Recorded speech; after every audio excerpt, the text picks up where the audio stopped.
This is Travis Wingate, so I guess we'll call this farewell number 2 or number 3. It's just that when you get to be my age, you have a lot of things to talk about. And reminiscing. And so, if you haven't heard, if you're brand new, that YouTube selected this one for you. As I saw my analytics for YouTube, the majority of the people that come to my website or my channel are guys around my age, 45 to 54, and guys, and they do the search on YouTube. That's how they find me. And so you're the audience that I'm mostly talking to here. And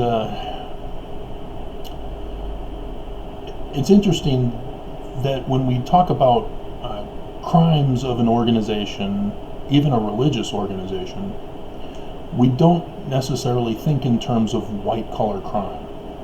We think more of the sexual abuse crimes, where Boy Scouts get raped,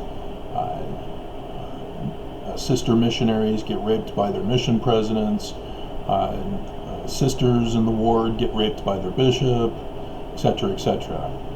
Utah's had hundreds, literally hundreds, of those cases over the decades. And that's been since the 70s.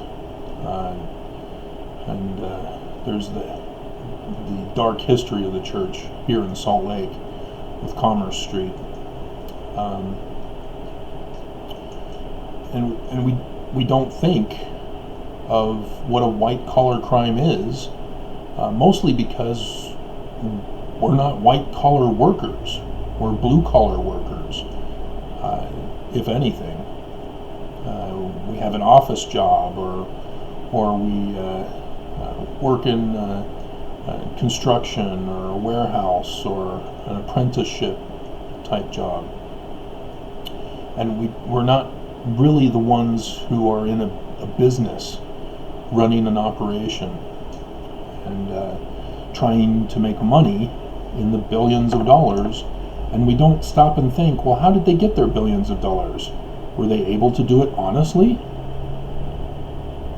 No. Billionaires are billionaires because they lied, cheat, and stole, and extorted, and committed all sorts of white-collar crimes. Even Steyer, who wants to claim he's a self-made billionaire and did it the honest way, because other billionaires recognize such a person or corporation immediately, and they put pressure on that corporation to shut it down. And only the strong survive in corporate warfare. And so those who are successful at becoming multi-billionaires, such as the church, are likely to have been involved in white-collar crime. And so the church is in any corporation that is a multi-billion-dollar organization, but specifically the church, because I'm an LDS critic. They're in a heap load of trouble by structuring their whole organization around criminal activity, because you have to rely on the people in your company, and in this case it's a religious company, so you even have to keep the membership in line, because if you abuse any of the members, such as what they did with me back in 2008, I was blacklisted by the church way back in 1998, so that when I tried to get my kids back and included the church in the lawsuit as those who helped my ex abandon the marriage and abduct the children and flee the country. They took revenge. They blacklisted me already, so they already placed me in a troublemaker file. And I was faithful. Attended church in the high 90 percentile. Attended the temple here in Utah on a almost daily basis when I was available to do so. And we're talking years of daily attendance. And to have the organization just say, screw you, and seek revenge on me just because they saw me as a threat because I had deciphered Paleo-Hebrew, and came to them saying, hey, I deciphered Paleo-Hebrew, and has Joseph Smith talked anything more than the King Follett Discourse on it? Blacklist. Okay, well, I'm not Mark Hoffman, but, those kinds of experiences sort of make the church paranoid. I can understand that. But you don't have pre-paranoia, like pre-crime. But an organization that is based on criminal activity and white-collar criminal activity, where the church collects protection money in the form of tithing, that we as members are extorted this money in order to go through the temple rituals. I had to be a full tithe payer in order to go to the temple on a daily basis. And yes, I had bishops who were out to get me, looking for any little thing they could come up with in order to punish me and remove me from the church. One such person was Lester the Child Molester Nielsen, down there in Riverton. And that's the danger the church places themselves into when they think that they're untouchable, that they've got the membership blinded about how the organization runs. The missionary recruitment is a pyramid scam. Those two things alone are enough to take down the church.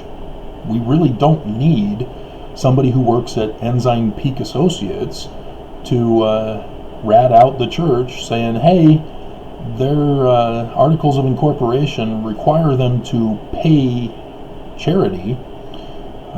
for charity, but they're not paying anything. They're just collecting interest on hundreds of billions. So yes, that's further exposure of criminal behavior, but this guy who works at Ensign Peak could easily have taken the whole case to court himself rather than narking to the IRS. He says, because the church forces him to make the covenants in the temple, which the thumb, that's the knife, which before 1999 or 91 was used to slit our throats as a covenant that if we dared to speak ill of the Lord's anointed, we're supposed to kill ourselves. So that's another thing. We're threatened, not just financially threatened, we're threatened with our very lives by the church. And so every single one of us have a case against the church, because they're not Christ's church. Christ doesn't do that. Obey or die. Remember, that's Lucifer. That's not Jesus. And so they are using Jesus in the title of their name and have these Sunday worship services and temple things, even though it's extorted, as a front for their white-collar criminal organization. And thus every one of us have a claim against the church. And so that's why my case was filed. That's why I won. It's because it was an open and shut case. And it sure helped when the church was caught paying the person who got locked up back in 2008. And then after I reported that to the judge in my case, the church then covered it up, or tried to. I caught them in the act, and thus reported it and won my case. And it was through an entry of default. Now, these are legal terms, and you have to actually read the civil law codes, and it's a lot trying to figure it out. And but every one of us have a claim, and so that's just what I want you to think of as I'm trying to say farewell and say my last words on the subject matter, because there's nothing else more to say. It's now a fact. It's not belief or opinion. It's not feelings or emotions. It's fact. I presented the evidence, and I won, and now it's a fact. The church is a criminal organization.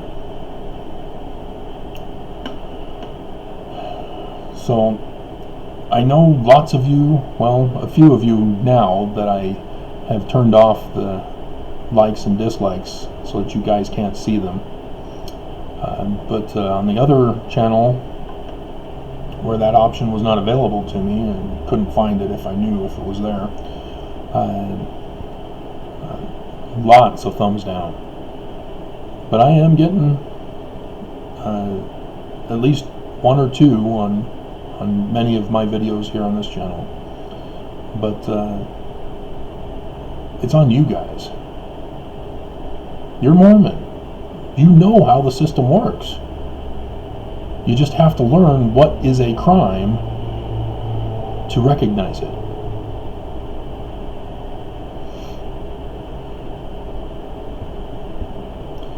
And hopefully you're not acting like GOP senators and even GOP House members who don't care about the leader committing crimes, that they protect them anyway.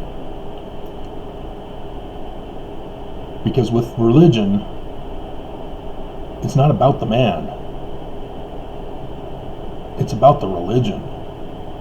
And if the man violates the religion, get him out of there. And in this case, it's the whole leadership. They all have structured the religion this way. They all have to go. And each and every one of us knows it. And we know the scriptures based upon it. You know, Alma, wickedness never was happiness. That's just not for us. It applies for everyone. We're supposed to fact check each and every prophet against the standard of the Book of Mormon, the keystone of our religion. We're not supposed to say, oh, practicing polygamy. The great and abominable church did that, King Noah did that, and Jacob said the Nephites were also practicing polygamy. Therefore, polygamy is good, because it's in the Book of Mormon. Are you kidding me?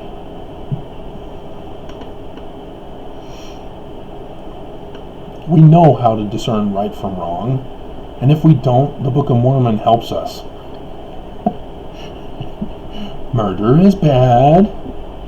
Giving a charity is good. And not just giving a token. Tokens are not charity. You can't go around saying, I have a black friend, and then claim you're not racist.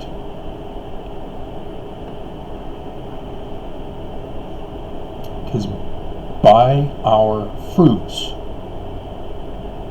do people know us. And it's not talking about actions, works, the action works. It's talking about completed works, the noun. And so it's not about having faith. It's not about doing something. It's about completing something. Being, as Hinckley even said, be the being. He did his, 5 B's book? You didn't really need to have 5 B's. You just need to be. Have faith in whatever principle you're pursuing to find out if it's true. Do the work necessary and complete it. Become it. So in the job you're doing, whether you're a construction worker, architect, burger flipper, that's the process in order to live your life. There are physics for architects, because you have to have the beams in the right places and all that to support the structure. And there are laws of physics to obey. But if you get an idea for a blueprint and you put it out on paper in a blueprint form, you will know if it's good or not.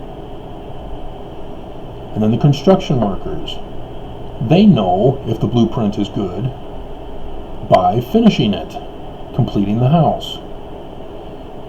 Now, if they didn't factor in the tampering down of the soil after they dug up the earth to place the foundation in, because they have to do that, because otherwise the house is going to settle. And the poorer quality of tampering down the soil, the worse the settling will be of the house. And then you're stuck with a poorly built home, which could have been a nicely built home if the foundation was done right. But we know this process. Everything we do in our life is based on this process. And that's how we know if our leaders are good or bad. Wolves in sheep's clothing. So, again I say farewell, my brethren. Adieu. If you don't see my other videos, you don't understand what I mean by that. That's a Book of Mormon code.